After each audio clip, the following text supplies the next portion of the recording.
Bonsoir à tous. C'était il y a 1 an déjà, les Suisses décidaient d'inscrire dans leur constitution l'interdiction de construire de nouveaux minarets à la stupéfaction du monde entier. Une analyse scientifique sur la base de sondages menés après la votation et que vous trouverez sur notre site internet en explique les raisons. Les Suisses ont voulu en majorité freiner l'expansion de l'islam et s'opposer à travers la symbolique du minaret au choix de société qu'ils proposent. De manière plus surprenante, on apprend dans cette analyse que les femmes, en particulier les femmes de droite, majoritaires dans ce pays, ont massivement approuvé l'initiative à 87%, alors que le reste du pays l'approuvait à un peu plus de 57%. C'est un signal clair, le modèle de société proposé par l'islam, et en particulier son regard sur les femmes, leur place et leurs droits, eh bien ce modèle fait peur à une grande partie des femmes et des hommes de ce pays. Alors faut-il avoir peur de la place que l'islam réserve aux femmes ? Pour le savoir, Marie-Laure Badiolini et Françoise Valamer ont enquêté ici, tout près de chez nous, dans la banlieue de Lyon, mais aussi en terre d'islam, en Égypte. Première surprise, elles ont découvert l'immense difficulté à poser les questions qui fâchent sur le statut de ces femmes, qui n'est souvent effectivement pas très brillant, comme vous allez le voir. Mais deuxième surprise, elles ont découvert aussi une minorité de femmes courageuses qui se battent pour leurs droits et qui évoquent franchement des thèmes comme le divorce, le sexe ou la liberté religieuse. Regardez.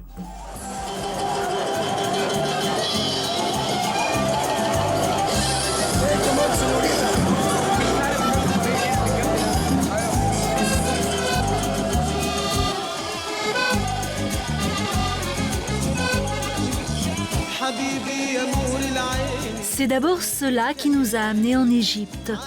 L'image que nous avions d'un pays où les femmes sont libres et féminines, sensuelles et envoûtantes. Nous les avons trouvées dès le premier soir sur ces petits bateaux qui partent en virée disco kitsch sur le Nil.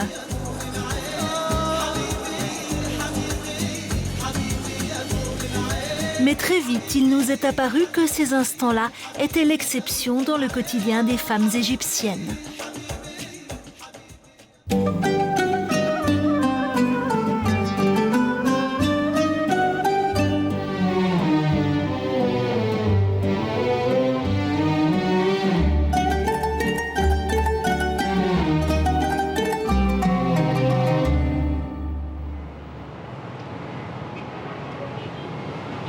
Nous sommes au Caire, la capitale du pays arabe et musulman le plus peuplé. Cette mégapole désordonnée compte à elle seule plus de 18 millions d'habitants.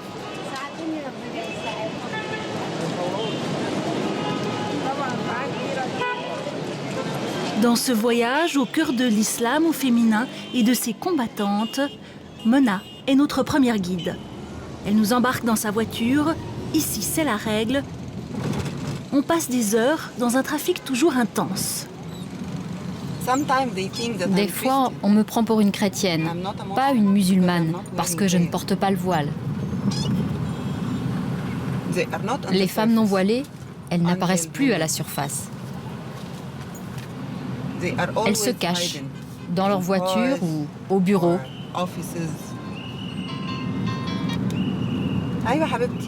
Businesswoman, puis présentatrice et reporter pour une chaîne de télévision privée, elle nous est proche car elle fonctionne un peu comme une femme occidentale. Mais grosse différence. Ici, dans une culture dominée par les hommes et l'islam, elle est sous pression pour changer son identité, pour afficher elle aussi sa religion sous un foulard.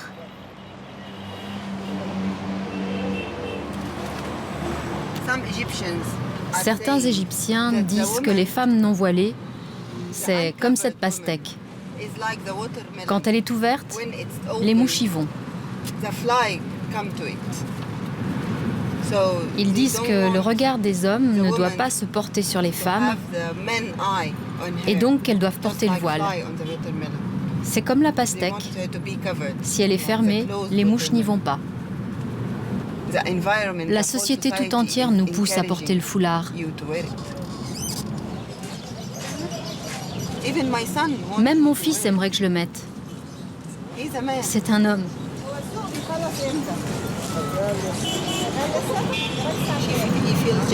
Il est jaloux. Il veut que je sois cachée et protégée.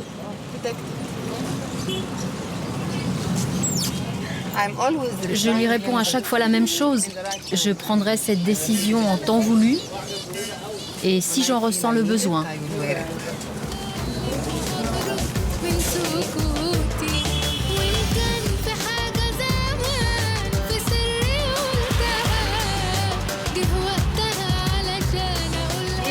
C'est ici que j'habite.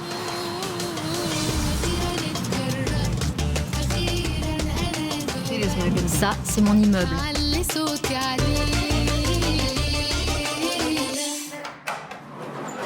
Nous arrivons chez elle, une sorte de refuge, disons, en devenir.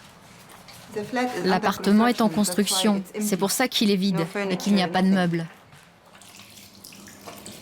C'est ici qu'elle fait ses ablutions avant de prier, car Mona est pratiquante.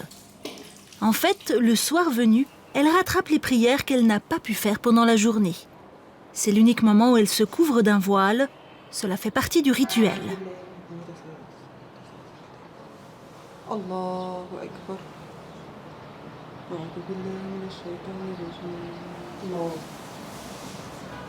C'est ici aussi qu'elle va rebâtir sa vie après son divorce.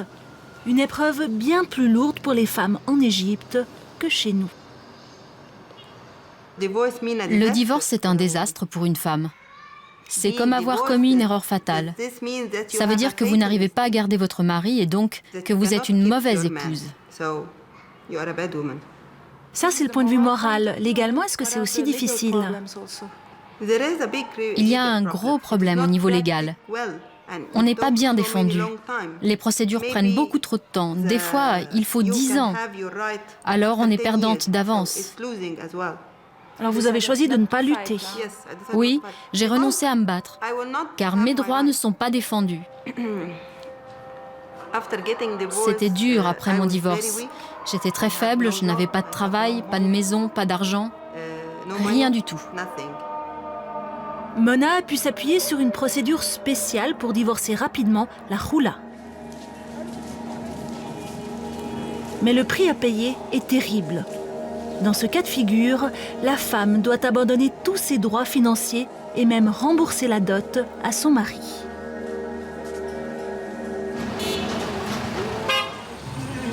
Changement de décor.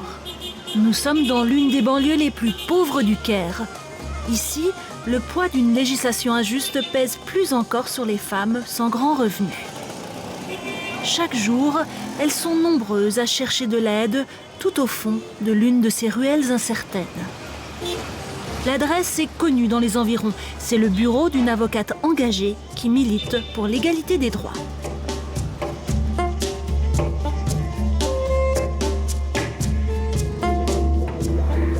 Comme Mona, de nombreuses femmes demandent un divorce rapide grâce à la khoula. Cette cliente a été abandonnée par son mari il y a plusieurs mois déjà. Je veux divorcer, c'est urgent. Avant de partir, mon mari m'a tout pris. Il a tout pris. Ce qui était à lui ou plus? Plus, il a tout volé. Vraiment tout. Oui, il a tout volé petit à petit. Et en plus, j'ai appris qu'il s'est remarié. Un mari polygame, c'est encore légal en Égypte, et tant pis pour le tort causé aux épouses. Pour Soher, l'important est de lutter afin que ses clientes ne perdent pas tout. Sans pension, cette femme-là n'aura pas de quoi nourrir ses 2 enfants. Même si vous ne pouvez pas me payer, je suis prête à vous aider. Les enfants ont quel âge? 7 et 5 ans. Vous ne devriez pas renoncer aux droits pour vos enfants, c'est important.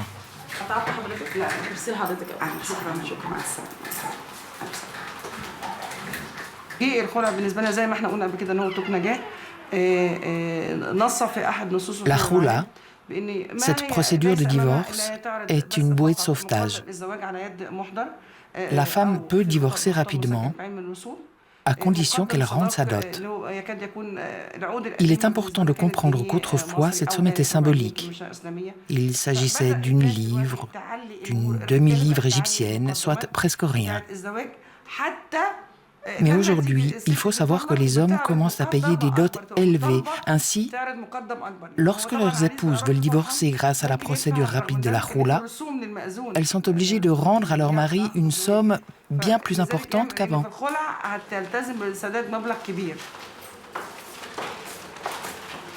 En d'autres termes, les hommes ont déjà trouvé la parade pour dissuader leurs épouses de les quitter.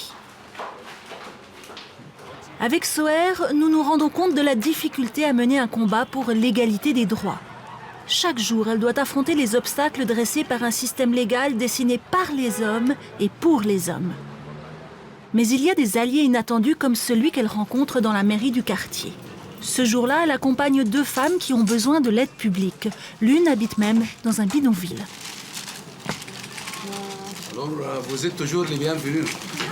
Surprise, le maire parle français. C'est la télévision belge ou la télévision suisse. Ah. Nous sommes ici pour demander un appartement pour cette femme. Elle n'a pas de quoi vivre décemment. Voici son dossier. Le maire est très à l'écoute. Pas étonnant, il a fait un doctorat à la Sorbonne sur la répression dans le monde arabe et sur celle des femmes en particulier. Tout le monde au monde arabe souffre. Mais la femme, la souffrance de la femme est complexe, est doublée. La femme, toujours, une situation moins inférieure de l'homme. Comment on peut aller contre? Il faut détruire cette culture injuste. Ces problèmes, la culture vient de la religion. Et on a besoin de long temps pour nettoyer les têtes de tout le monde. Il faut, premièrement, traiter la femme comme un être humain. Maintenant, c'est une chose qui appartient à son mari. Une chose qui appartient à son mari et qui n'a pas les mêmes droits que les hommes. Les enjeux sont posés. C'est sur le terrain légal que doit se livrer l'un des combats les plus importants. Pour le mener, tout le monde nous parle d'une femme, une autre forte personnalité. Nehad est l'une des militantes les plus connues d'Égypte. Elle est avocate spécialisée dans le code familial. Elle nous accorde une interview en coup de vent.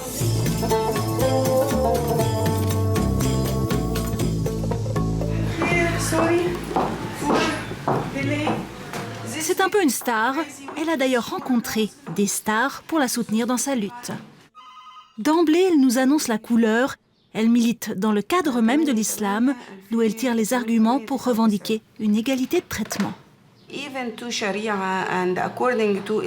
L'islam et ses règles disent clairement « Les musulmans et les musulmanes seront jugés de façon égale devant Dieu pour toutes leurs actions. Un péché amènera une punition, une bonne action, une récompense.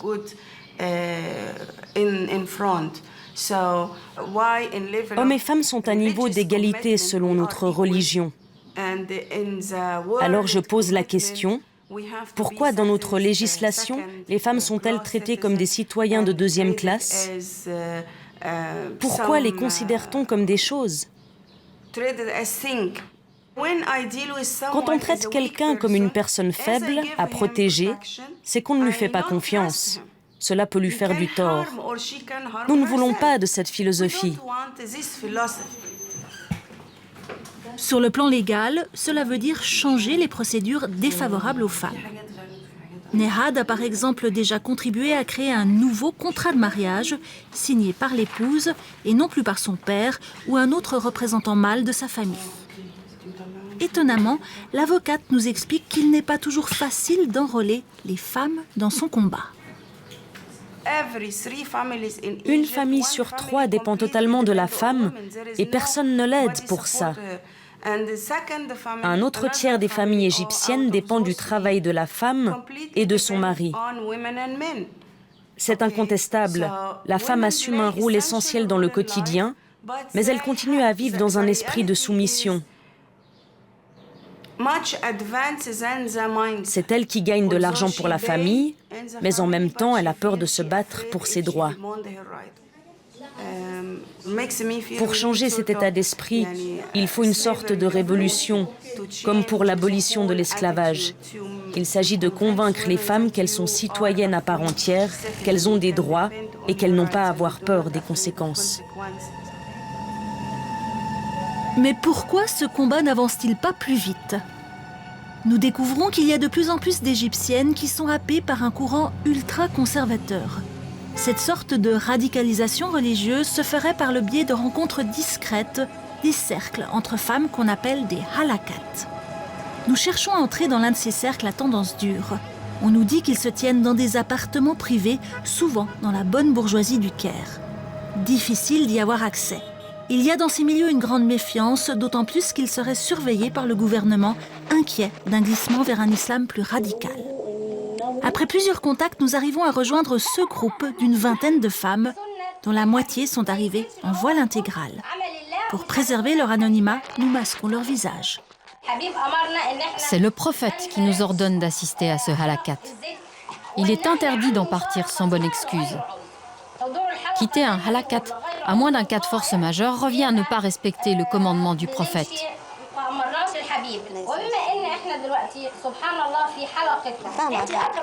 Sous l'autorité de la prédicatrice principale, assise sur le tapis, ces taquis rivalisent de piété en lisant les textes sacrés.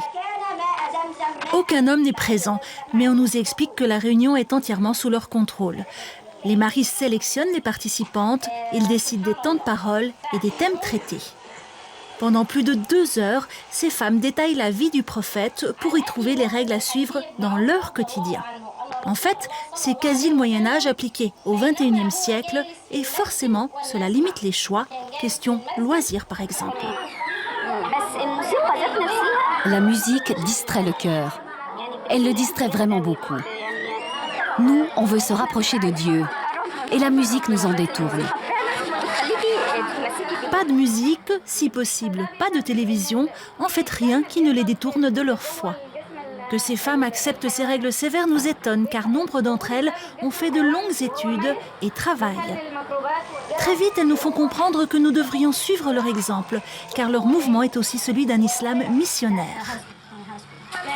Mon mari a été prêché en Allemagne, au Pakistan, en Inde, aux Émirats, en Jordanie, et il aurait voulu aller en Amérique. J'espère que le monde entier se convertira à l'islam, Inch'Allah. C'est mon objectif et la raison pour laquelle je vis. J'espère que Dieu sera généreux avec vous et que je vous verrai toutes devenir prédicatrices aux 4 coins du monde.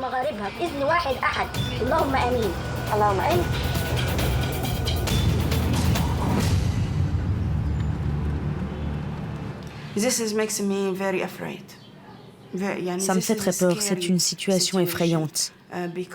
J'ai l'impression que notre culture égyptienne est attaquée par les extrêmes. Dans ces cercles, les femmes subissent un lavage de cerveau.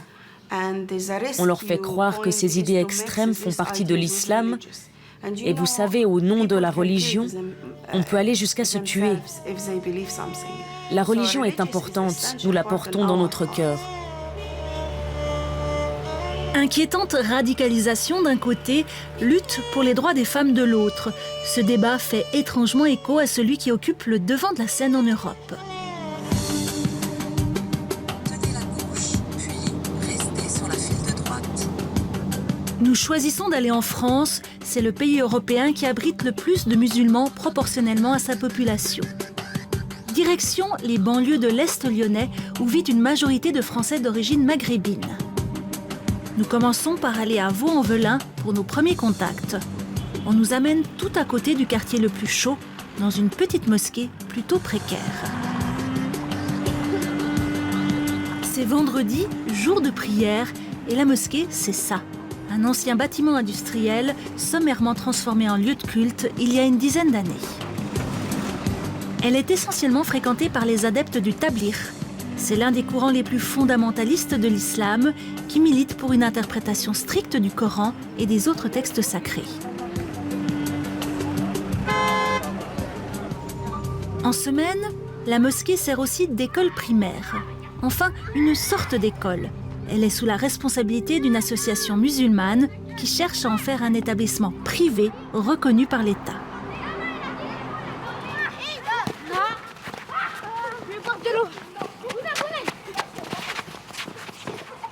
Une septantaine d'enfants, dont une majorité de filles, suivent ici le même programme que dans une école publique, à une grande différence près.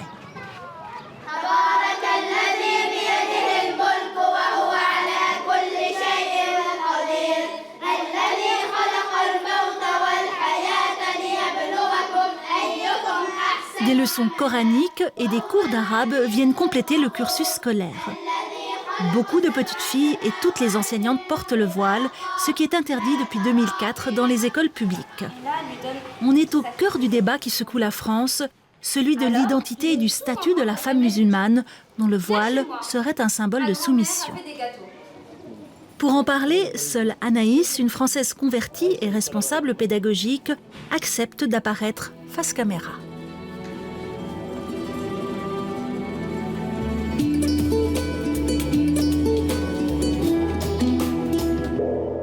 Je suis totalement contre cette prise de position ou cette sensation-là. Pour moi, je ne suis soumise à personne. Déjà, moi, mon père n'est pas musulman, donc il ne m'a jamais obligée à le mettre. Je n'ai pas de frère et je n'étais pas mariée quand je l'ai mis ou quand je me suis convertie.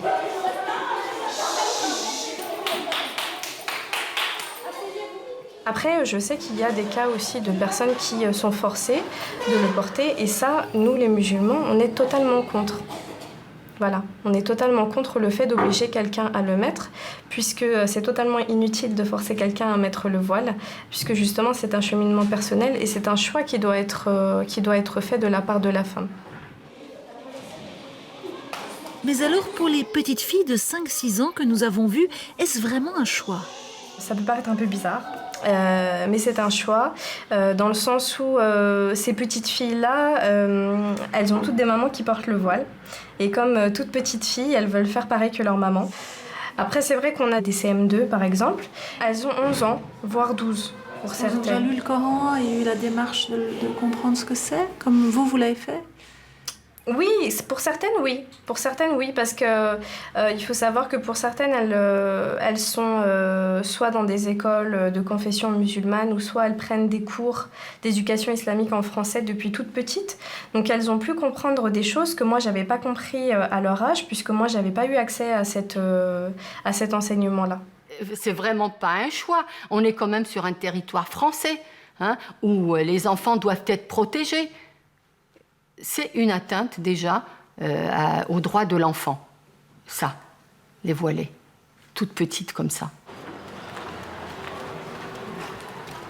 Faiza est une militante laïque engagée pour la cause féministe.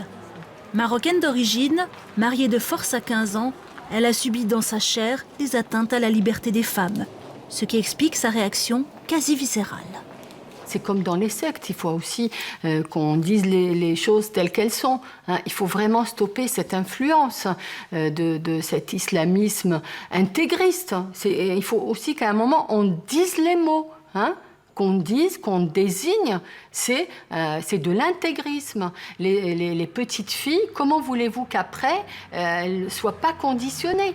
C'est du conditionnement à la soumission à une hégémonie. À la petite école de la mosquée, les mamans que nous avons contactées n'ont pas voulu répondre à ces propos. Un mur de silence qu'il est difficile de percer. Dans ces banlieues, Faiza nous dit que pour elle aussi, il est difficile d'approcher certaines femmes et jeunes filles qui vivent dans l'isolement.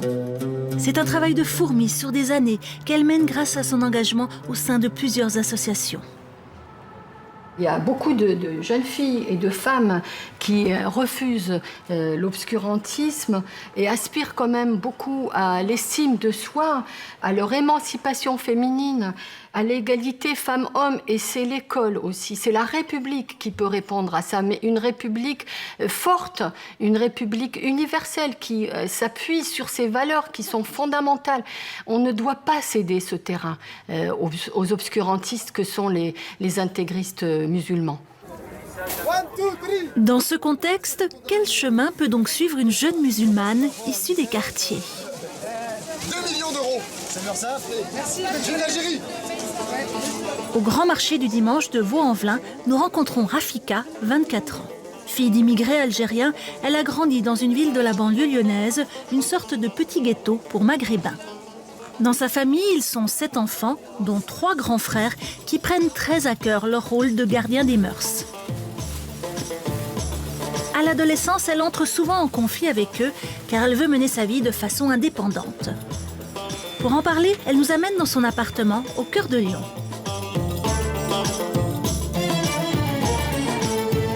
Bon, prends ton temps, voilà. Les frères se donnent ce rôle, pas tous, hein, mais dans ma famille c'était ça malheureusement, ce rôle de protecteur. On va me protéger d'un danger qui se trouve dehors, à l'extérieur. Enfin voilà quoi. Et du coup voilà, il y avait beaucoup de tensions. Moi personnellement, j'ai jamais pris en compte ces tensions-là, ou ces interdits, etc. Parce que j'estime qu'on est tous égaux, on a été élevés de la même manière, que je ne leur devais rien, enfin si ce n'est le respect, hein, qui doit être réciproque. Donc moi personnellement, je me suis jamais mis de barrière. J'ai compris que dès le départ, en tant que fille, il ne faut pas se mettre ces barrières-là. Parce qu'on se dit, les interdits des autres, on va se les approprier et s'interdire à soi-même de vivre. D'habitude, c'est mon père qui la coupait. Là. Rafika ne s'interdit pas de vivre, bien au contraire. Elle vient de décrocher un master en relations internationales et elle travaille comme coordinatrice dans un blog sur les banlieues lyonnaises. Moi, comment dire, depuis toute petite, l'école, ça a toujours été très important pour moi. Depuis que j'ai 6 ans, en fait, ça a toujours été très important. J'ai compris que c'est comme ça qu'on s'émancipe, en fait. Qu'en ayant fait de bonnes études, plus ou moins longues, hein, on a plus de chances de trouver un bon travail, de bien vivre et d'aider sa famille, etc. Je travaille en fait avec les petites, à les devoirs. Voilà. D'ailleurs, il y a votre fille qui a écrit un poème qui est vraiment super. Pas question pour Rafika de tourner le dos à la banlieue. Pour elle, c'est un terrain à reconquérir. Elle le fait 2 fois par semaine en allant dans le quartier des Minguettes, l'un des plus difficiles de Lyon. Ah, les petites. Les petites. Non, mais elle a un don. C'est vrai ce que je dis. Hein. C'est pas pour vous faire plaisir. Et faut le cultiver. Ouais. Voilà. On va essayer. Hein? Elle vous ramènera son petit livre. Merci. Bah, mardi alors. Mardi. Allez, au revoir. Au revoir. Bon. Merci.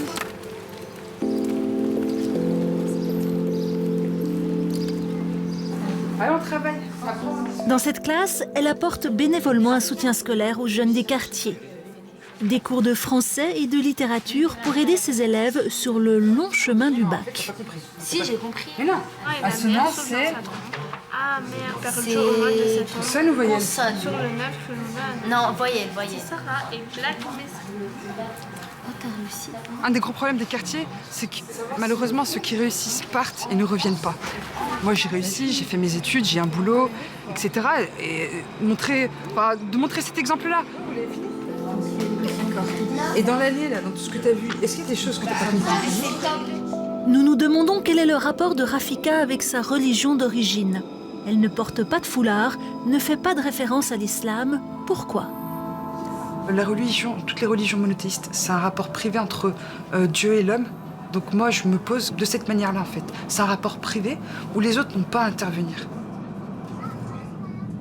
Quand on a un esprit très cartésien, très scientifique, quelque part, des fois, on a besoin de quelque chose de supérieur.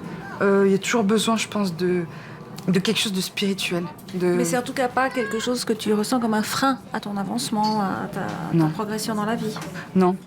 Moi, je pense que s'il y a un problème, il vient des hommes et pas de la religion. Il vient des hommes et de leurs pratiques, ou non de la religion. Le fait de la tolérer ou de ne pas la tolérer. Moi, je pense que le problème vient des hommes et pas des textes. Donc, non, ça n'est pas un frein du tout.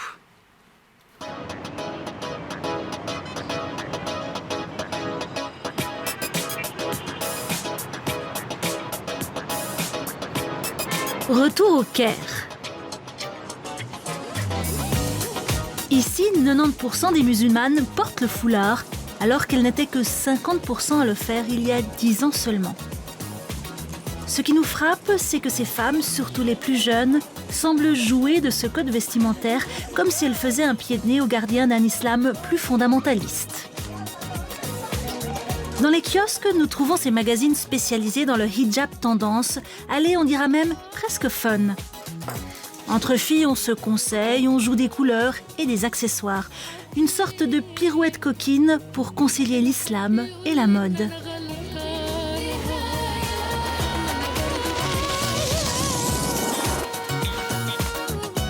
Il faut dire que les tentations sont multiples. Au centre-ville, tout un business et des dizaines de magasins ont essaimé autour du voile. Amani a 25 ans, un diplôme de sciences économiques et politiques en poche et un certain goût pour la mode.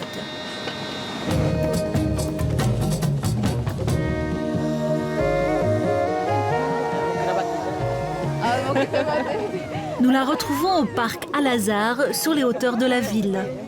Les familles viennent y pique-niquer, les jeunes pour s'y rencontrer.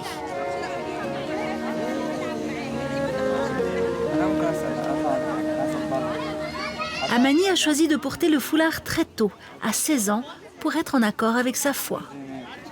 Avant, quand la femme choisissait de porter le voile, elle se retenait de la vie.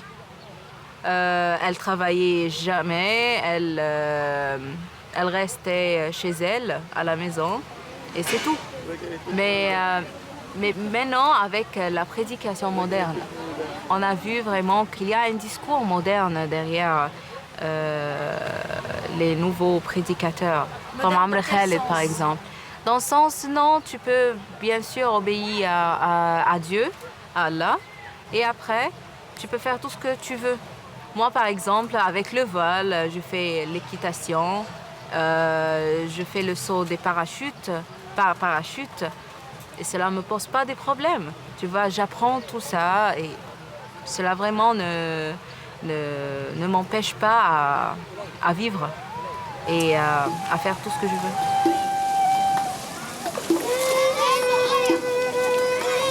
Cet islam soft dont nous parle Amani s'est largement répandu grâce aux chaînes de télévision satellites et à leurs multiples émissions religieuses.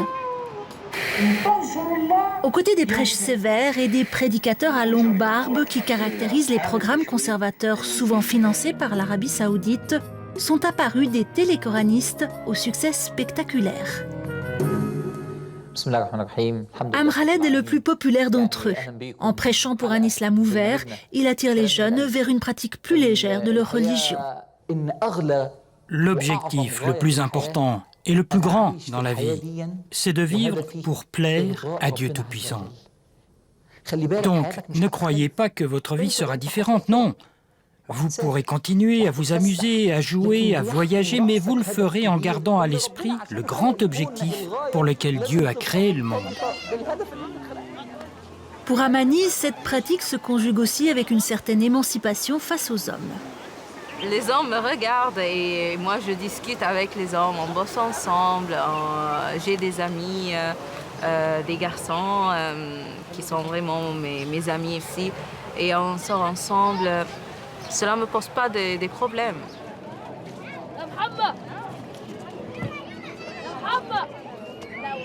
Surprenant, c'est sous le foulard que les jeunes femmes ont gagné le droit de fréquenter des hommes en public. Plus de chaperons dans les environs comme le veut la tradition, longtemps appliquée ici. Mais attention, pas question de dépasser certaines limites quand on se balade avec un garçon. Faire des bisous, c'est tellement difficile, ou bien c'est l'impossible. On peut dire que c'est l'impossible, vraiment. Parce que, non, tu peux pas voir ça très... Ouais. En public, on peut pas s'embrasser. En public, oh, non, du tout. Seulement pour respecter les règles de la société et nos habitudes, tu vois. Pas de relation sexuelle avant le mariage en fait. Est-ce que c'est quelque chose qui est difficile à respecter? Non, du tout. Je ne vois pas que c'est quelque chose de difficile à respecter parce que, tu sais, c'est nous qui perdons le plus. L'homme ne respecte pas la fille avec qui il dort et il refuse après de l'épouser.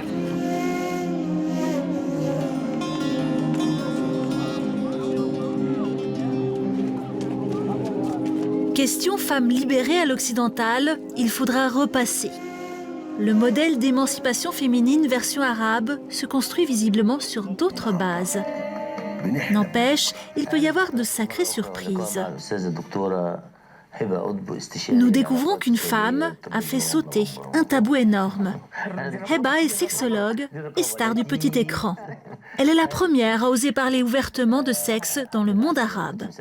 Le soir où nous la regardons, elle est l'invitée de la télévision nationale.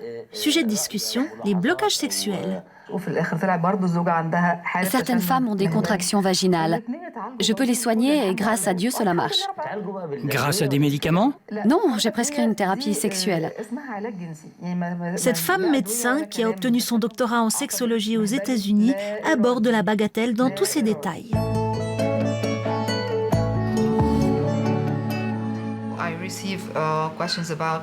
Je reçois des questions sur la masturbation, l'orgasme, le désir, l'érection, les maladies sexuellement transmissibles, sur les préliminaires, sur la frigidité et j'en passe. En fait, il n'y a pas de différence entre vous et une sexologue occidentale. Non, je crois que j'ai plus de liberté. Plus de liberté? Oui. J'ai réalisé ça quand je suis allée aux États-Unis pour la rencontre annuelle de l'Académie de sexologie, où je travaille comme professeur associé. Mes collègues là-bas passent aussi à la télé, mais ils ne peuvent pas prononcer les mots vagin, pénis, orgasme. On leur interdit cela avant de passer à l'antenne. Et le sexe avant le mariage? Non, je ne suis pas d'accord. Je suis opposée à tout ce qui est contre l'islam. C'est la clé de sa réussite. Elle ne dépasse jamais le cadre imposé par l'islam. Elle peut ainsi tenir tête aux conservateurs qui lui reprochent de dévoyer la société et elle peut leur donner des références précises puisées dans les textes sacrés. Les rapports sexuels sont décrits précisément dans le Coran et la Sunna. Dans le Coran, il est dit que l'homme doit bien s'occuper des préliminaires. C'est un ordre direct. Dans la Sunna, le prophète Mahomet dit aussi clairement à ses compagnons qu'ils doivent donner du plaisir, qu'ils doivent attendre l'orgasme de leur femme en premier et ensuite seulement atteindre le leur.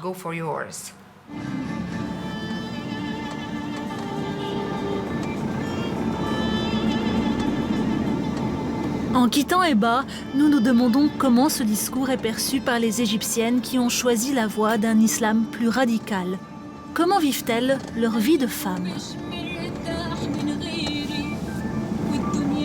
À 1 heure du centre-ville, dans les nouveaux quartiers qui se construisent pour les Égyptiens fortunés, nous allons à la rencontre de 2 femmes qui ont accepté de nous recevoir après plusieurs jours d'hésitation. Bienvenue, entrez seulement. Je m'appelle Heba et voici mon amie Aza. Bonsoir. Une rencontre exceptionnelle car elle ne se laisse jamais photographier et encore moins filmer chez elle. Ce qui les motive, c'est de s'expliquer sur leur choix de vie en commençant par le port du voile intégral.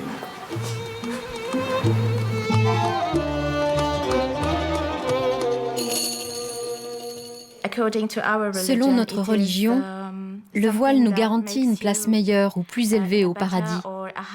Donc, j'ai pensé que c'était une bonne chose à faire.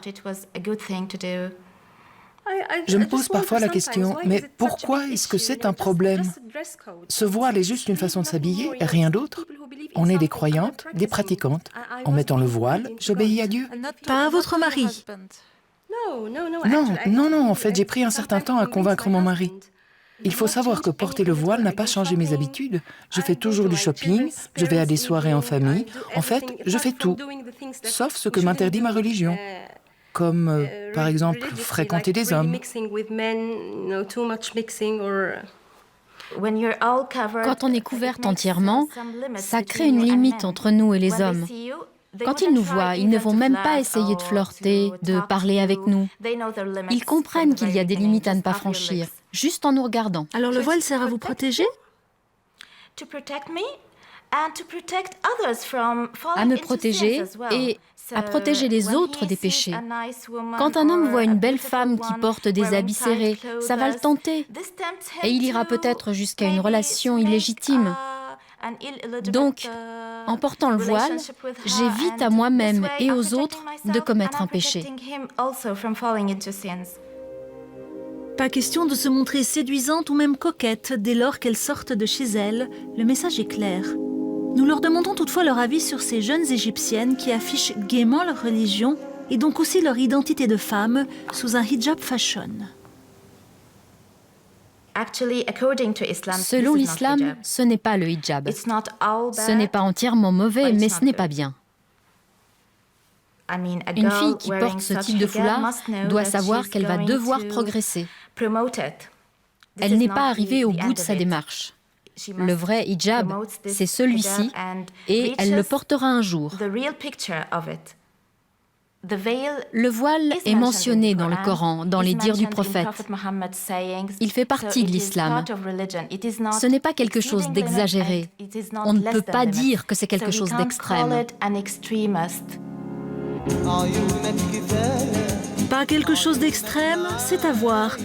En les quittant, il y a comme un besoin d'une grande bouffée d'air.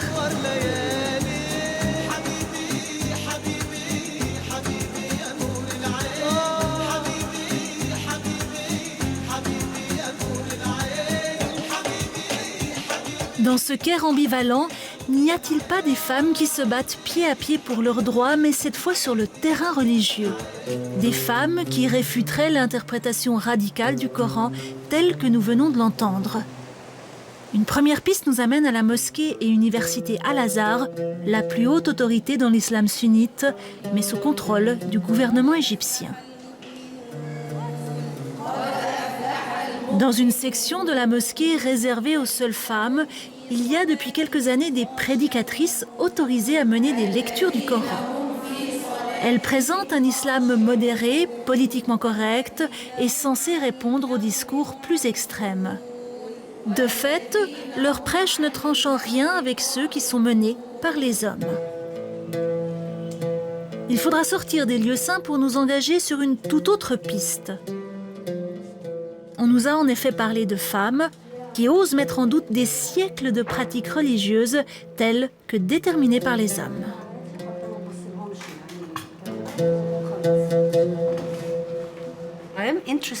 Ce qui m'intéresse, c'est la réforme. C'est réformer le discours. C'est dire à nos frères musulmans, vous vous êtes trompés. C'est humain, mais vous vous êtes trompés en interprétant le message divin.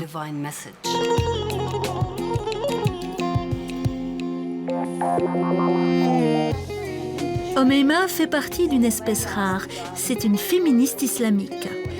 Elle dirige actuellement une petite ONG qui milite pour l'égalité homme-femme dans le monde arabe. Contrairement aux féministes laïques, elle revendique cette égalité en s'appuyant sur sa religion. Pour y arriver, il faut commencer par mettre au placard des kilomètres d'interprétation du Coran et d'autres textes sacrés, une interprétation faite jusqu'à présent par les seuls hommes.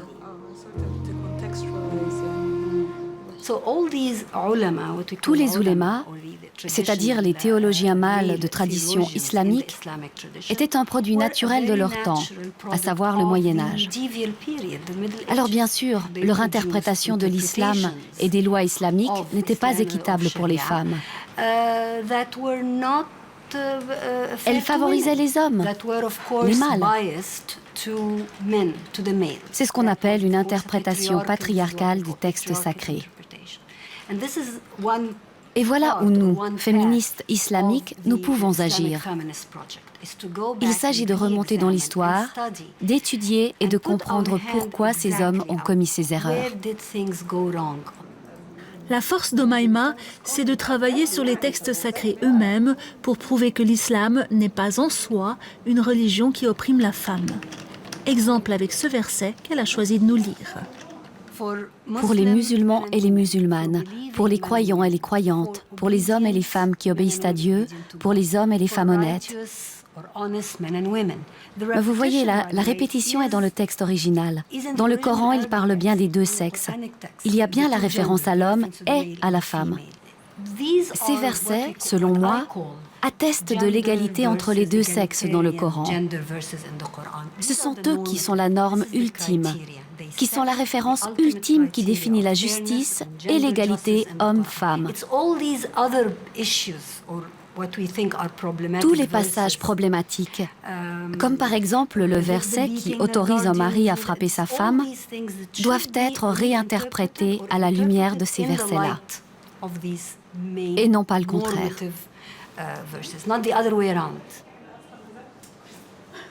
Le projet, disons-le, est monumental.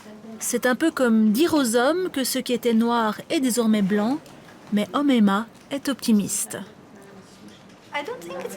Je ne crois pas que cela prendra trop de temps. Il y a déjà dans le monde beaucoup de musulmanes qui sont très actives dans ce travail de relecture des textes sacrés. Pensez donc, on est déjà arrivé à ce stade en 2010, alors que le féminisme islamique est apparu à la fin des années 90. Nous gagnons du terrain. Cela se fera, si Dieu le veut.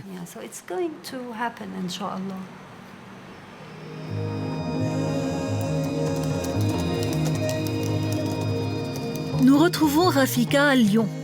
La jeune Française écrit aussi des articles pour son blog des banlieues. Pour elle, c'est un moyen de faire entendre la voix des musulmanes françaises et d'une certaine manière de militer pour la cause des femmes. Je pense que, en tant que femme, on peut être que féministe. Je dirais que nous, ma génération, les 20 ans, nous avons une dette envers les féministes laïques. Par rapport au combat sur le contrôle de sa contraception, l'égalité homme-femme, etc., elles ont fait beaucoup bouger les choses. Mais le monde dans lequel elles ont mené ces combats n'existe plus. Je trouve qu'elles ont une définition du féminisme très étriquée. Pour certaines, pas toutes, hein, et occidentale.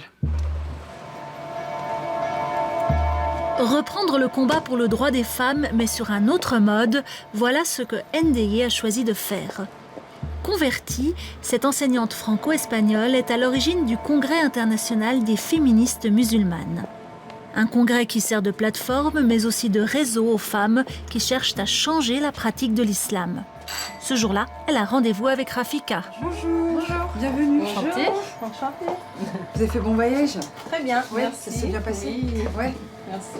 Bon, bienvenue dans les locaux. En tout cas, on est vraiment ravis de vous accueillir. C'est l'occasion de faire une interview pour le blog lyonnais.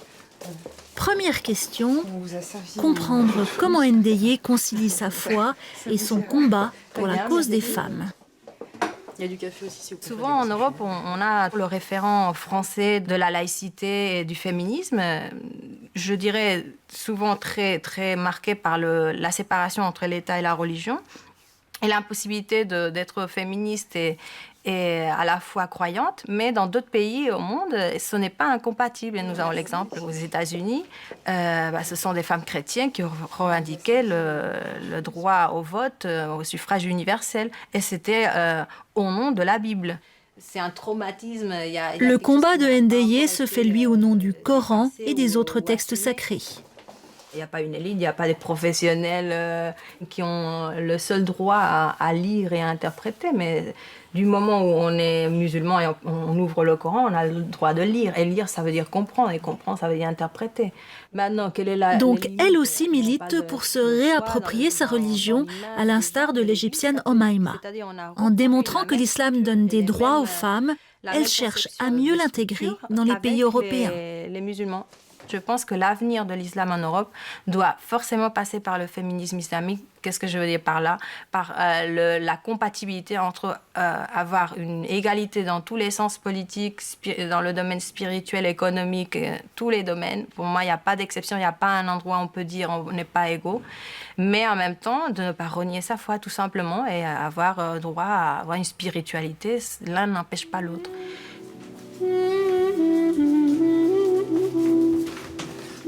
Ces mots résonnent très fort chez Rafika, comme si par ce biais, il y avait moyen de conforter son identité de jeune Française et de musulmane.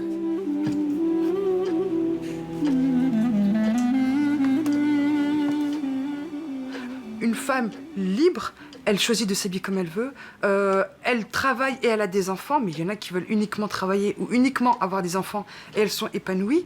Il y en a qui choisissent de vivre leur foi pleinement en se voilant. C'est un choix.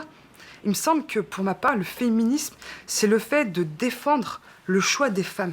Le fait d'avoir un choix, c'est pas le fait d'imposer un choix, d'imposer une manière d'exister, mais justement de permettre aux femmes d'exister comme elles le sentent. C'est peut-être cela qui unit toutes ces musulmanes que nous avons rencontrées, toutes celles ou moins qui se battent pour changer l'islam de l'intérieur, chacune à leur propre manière. Ce qu'elles nous ont toutes demandé, c'est de bousculer nos idées reçues sur leur religion, de ne pas les rejeter juste parce que certaines portent un foulard ou un voile. Mais c'est de les aider dans leur combat contre des pratiques injustes, qu'elles soient imposées par une tradition machiste ou par des intégristes religieux.